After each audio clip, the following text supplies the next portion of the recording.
रवि 29 साल का हो चुका था, पर अब भी वो शादी नहीं करना चाहता था। इसीलिए रवि की माँ सुमन उसे समझाती है और उससे कहती है, रवि बेटा तू 30 साल का हो गया है और शादी अगर सही समय पर हो जाए तो ही अच्छा होता है। और माँ मैं अभी शादी के लिए तैयार नहीं हूँ। अरे रवि बेटा, इंसान को समझौता तो करना ही पड़ता है। आज तू शादी करेगा तभी तो कल को तेरा खुद का भी परिवार होगा, और अगर तू अभी शादी ही नहीं करेगा, अपनी चीजों के साथ समझौता ही नहीं करेगा, तो तेरी जिंदगी आसान कैसे होगी। इसलिए मेरी मान और शादी कर ले। सुमन रवि को काफी समझाने की कोशिश करती है और आखिरकार रवि शादी के लिए मान जाता है। अब बहुत जल्द सुमन अपने बेटे रवि की शादी तृप्ति नाम की लड़की से करवा देती है। शादी के बाद रवि की जिंदगी सच में पूरी तरह से बदल जाती है और वो अपनी माँ को सही से समय भी नहीं दे पाता। आ गया मेरा बेटा, जब से शादी हुई है तब से तू अपनी माँ को ही भूल गया। आज मैंने अपने हाथों से तेरे लिए खाना बनाया है। माँ आप ही तो शादी के पीछे पड़ी थी। अब ऑफिस को टाइम दूँ, आपको टाइम दूँ या अपनी बीवी को टाइम दूँ, क्या करूँ क्या ना करूँ कुछ समझ में नहीं आता। और आपको इतनी रात तक जगने की क्या जरूरत थी? समय देखा है आपने? अरे माँ हूँ मैं तेरी चिंता और परवाह मैं नहीं करूंगी तो कौन करेगा। अच्छा अच्छा ठीक है माँ। अब ये मेरे इंतजार में तुमने खाना खाया या नहीं खाया? अरे मेरा बेटा काम में इतना बिजी है, वो सही से खाना भी नहीं खा पा रहा, तो भला एक माँ कैसे खा सकती है। मैं तेरा इंतजार कर रही थी, अब बातें मत कर, खाना शुरू कर। माँ तुमने भी तो नहीं खाया, बैठ जाओ।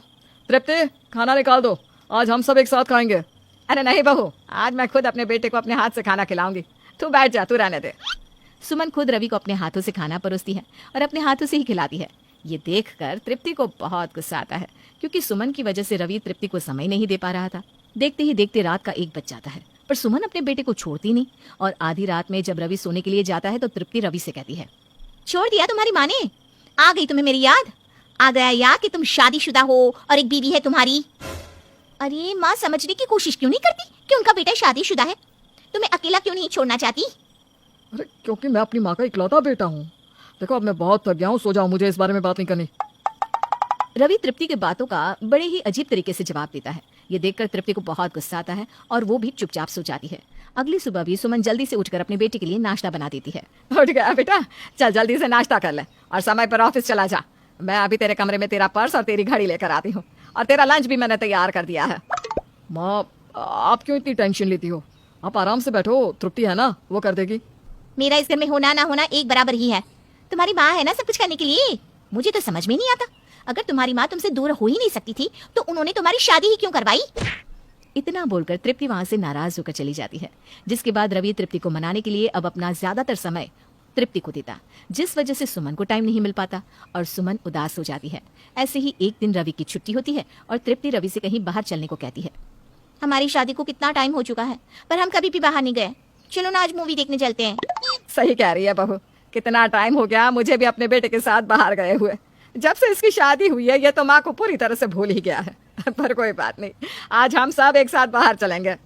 तृप्ति अपने पति के साथ बाहर अकेली जाना चाहती थी, पर सुमन भी उनके साथ चल पड़ती है।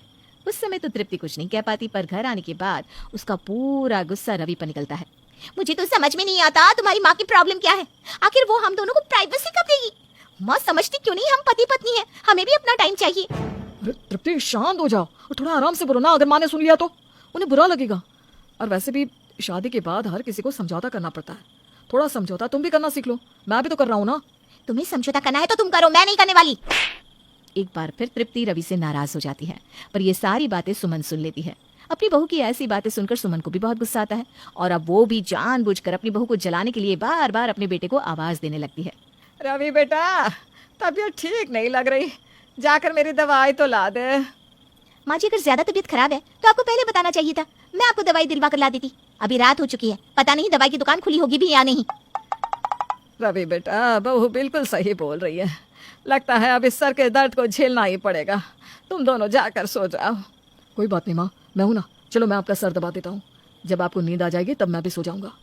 इतना बोलकर रवि अपनी माँ के साथ अपनी माँ के कमरे में चला जाता है। तृप्ति को अपनी सास की आदत बिल्कुल अच्छी नहीं लगती और आखिरकार उसके सब्र का बांध टूट जाता है। माँ जी मैं बहुत अच्छे से जानती हूँ, ये सब कुछ आप जानबूझकर करती है ना? अगर मेरा बेटा मेरी सेवा कर रहा है तो इसमें गलत ही क्या है? आखिर मैं रवि की माँ हूँ और रवि मेरा बेटा है। अगर थोड़ी देर मेरा बेटा मेरे पास बैठ लेगा तो इसमें हर्जी क्या है?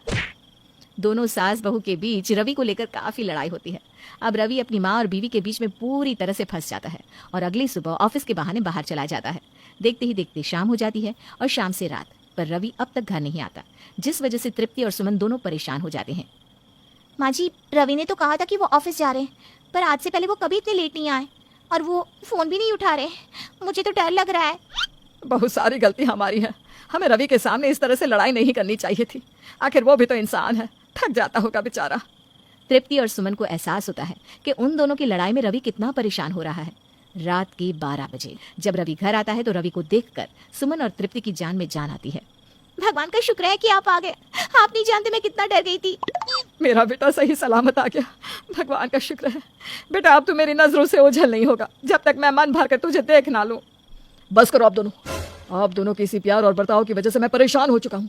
हमेशा बेटा ही समझौता क्यों करे? मैं ही क्यों अपना समय आप दोनों में बांटूं? कभी आप दोनों क्यों नहीं करते समझौता?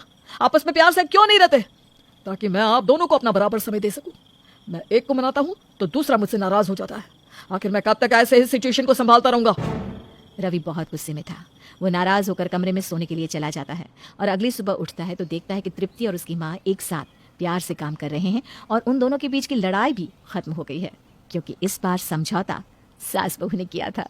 निखिल की माँ शांता का हिसाब किताब ही अलग सा था। निखिल, पता है तुझको, तेरे पिता ने जीवन भर कुछ नहीं किया। तेरी शादी, तेरे भाई को सेटल, इतना बड़ा मकान और ये ठाठ बाट सब कुछ मैंने मैनेज किया है। जीवन सारा लगा दिया लेकिन बच्चों को अच्छा जीवन दिया। माँ, मैं अब आपके लिए खड़ा हूँ, सारा काम मैं देखूंगा, आप चिंता मत करो। निखिल की माँ चाहती थी कि वो अपने दोनों बच्चों को कंट्रोल करे, लेकिन एक दिन, माँ मुझे पल्लवी से प्यार है, मैं उससे शादी करना चाहता हूँ। अरे ये क्या कह रहे हो बेटा? पहले उसकी कुंडली तो दिखाओ मुझे।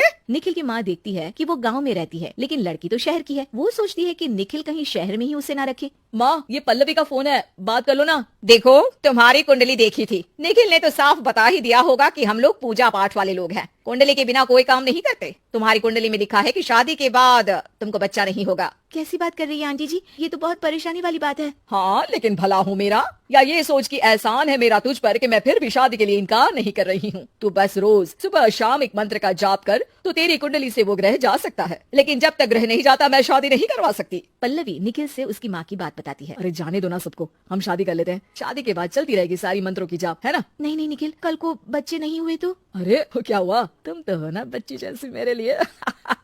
नहीं निखिल, जैसे तुम्हारी माँ कहेंगी मैं वैसा ही करूंगी। अरे देख लेते ना, कुछ महीनों की तो बात है। पल्लवी वैसा वैसा करती जैसा जैसा निखिल की माँ बताती। एक दिन पल्लवी की बुआ कहती है, अरे पल्लवी की माँ, पल्लवी की शादी वादी नहीं करनी है क्या?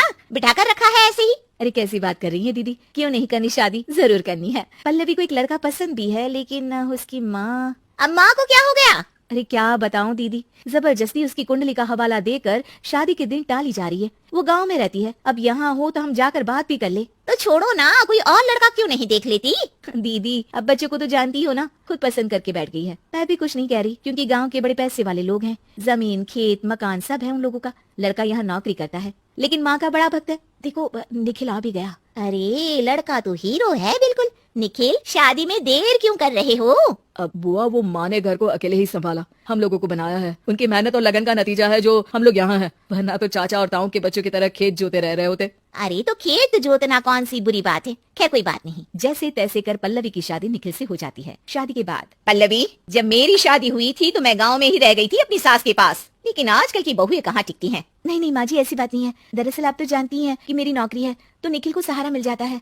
और क्या माँ, मेरे बस की नहीं है कि मैं अकेले किश्ते निकालूं, किराया दूं, घर चलाऊं। और बस बस, तेरे बस की है सब कुछ। मैंने तो तुझे इतना लायक बनाया है, बस ये ना बोल कि बीवी कहीं माँ की सेवा ना कर दे, इसलिए साथ लिए जा रहा है। निखिल को माँ की बात लग जाती है और वो अकेले में पल्लवी को कहता है, पल्लवी मैं शहर जाऊंगा, तुम थोड़े दिन माँ के पास रह लो प्लीज। मैं कभी गांव में नहीं रही हूँ, लेकिन कोई बात नहीं, पर समझ में नहीं आता आपके बिना कैसे रहूंगी। यही तो वक्त है पल्लवी, तुम और माँ एक दूसरे को समझ लो, काफी है। मेरी माँ देवी है, देवी तुम्हें बहुत अच्छे से रखेगी। निखिल शहर चला जाता है और छोड़ जाता है पल्लवी को माँ के पास। पल्लवी, मैंने सब्जी बना दी है, चावल बना लेना। पल्लवी सारा काम निपटाकर कमरे में जा रही होती है कि सास उसे आवाज देती है, अरे शहर की बहू बिल्कुल ढीली हो ढीली, हम लोगों की तरह काम काज में चुस्ती है ही नहीं। पता नहीं माँ ने क्या सिखाया है। पल्लवी को सास की बात पर गुस्सा तो आता है, लेकिन वो कुछ नहीं कहती। एक दिन, अरे पल्लवी, भला मान मेरा कि मैंने तुझसे शादी के लिए हाँ कर दी, वरना तो मेरे लड़के के लिए आसपास के गांव से सैकड़ों रिश्ते थे। कोई कार लाकर खड़ी कर रहा था तो कोई दरवाजे पर कैश का बैग लेकर खड़ा था। जी माँ जी, अच्छा किया कि आपने हाँ कर दी। मैं निखिल के सिवा किसी और से शादी का सोच भी नहीं सकती थी। फिर एक दिन, अरे पल्लवी,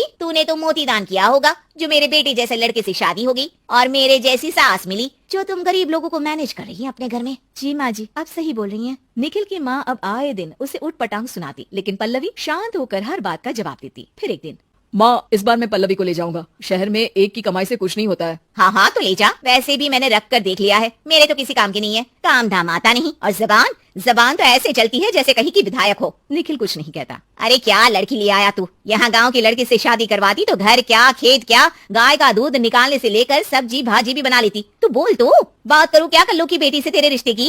इसे रख शहर में, उसे गाँव में रख लेना। पल्लवी कुछ भी नहीं कहती। इस बार भी वो शांत थी। दूसरी तरफ खड़ी होकर वो सास की बात सुन रही थी और आंख में आंसू थे। माँ, मैं मान ही नहीं सकता कि पल्लवी की जुबान तेज है। मैं ये भी नहीं मान सकता कि पल्लवी को घर का काम नहीं आता। हाँ, वो गांव की लड़कियों की तरह पशुपालन और खेती नहीं कर सकती, लेकिन मल्टीनेशनल कंपनी की प्लानिंग से लेकर क्लाइंट डील में एक्सपर्ट है। मुझे पल्लवी पर गर्व है माँ। मेरे जीवन में सिर्फ एक लड़की की जरूरत थी और वो पल्लवी है। पल्लवी को निखिल की बात का सहारा मिलता है और माँ उसके लिए तो वहाँ से निकल जाना ही सही रास्ता होता है।